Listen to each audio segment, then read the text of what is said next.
99% लोग ये समझने में फेल हो जाते हैं। आप वो 1% बन सकते हो सिर्फ तब जब ये वीडियो पूरा देखोगे। We have a good relations with India, but the only problems, ये कहा है रिसेंटली ट्रम्प ने इंडिया को लेकर जब उनका इंटरेक्शन हुआ मीडिया से।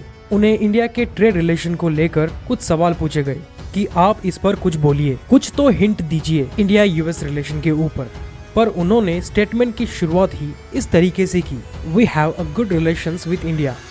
बट जब उन्होंने ये बट वर्ड का यूज किया तभी से ही उनकी टोन चेंज हो चुकी थी, क्योंकि बट हम तभी ही यूज करते हैं जब हम दूसरे से कुछ चाहते हो। और फिर जब उन्होंने कहा द ओनली प्रॉब्लम, देन सब कुछ अपने आप सामने आ गया। उनकी नाराजगी ट्रेड से लेकर थी।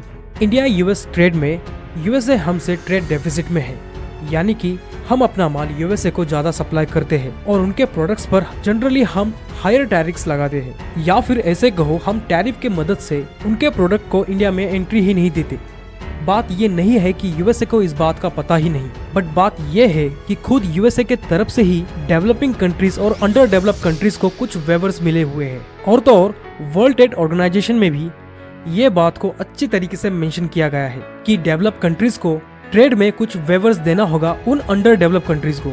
यहाँ पर देखिए, ये है वर्ल्ड ट्रेड ऑर्गेनाइजेशन का ऑफिशियल डॉक्यूमेंट के कुछ लाइंस, जहाँ पर आर्टिकल 18 ऑफ GATT 1994 ठीक नीचे यहाँ पर ये लिखा है, the develop contracting parties do not expect reciprocities for commitments by them in trade negotiation to reduce और remove tariffs and other barriers to the trade of less develop contracting parties. इसकी language थोड़ी hard है, मैं इसको और ही simplify कर देता हूँ।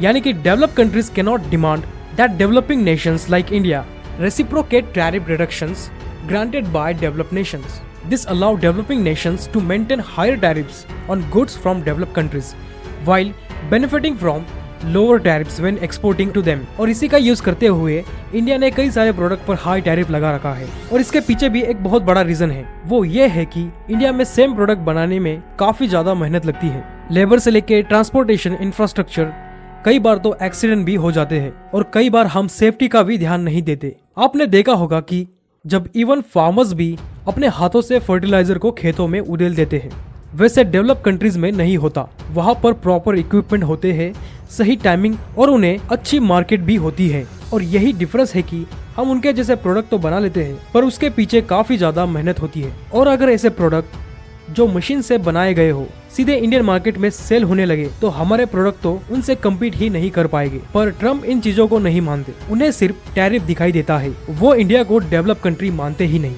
उनके हिसाब से इंडिया वर्ल्ड की 4th लार्जेस्ट इकोनॉमी है और उन्हें भी टैरिफ भुगतना होगा, जैसे हमारे प्रोडक्ट पर इन्होंने टैरिफ लगा रखा है। इसी को ही रेसिप्रोकल टैरिफ कहते हैं।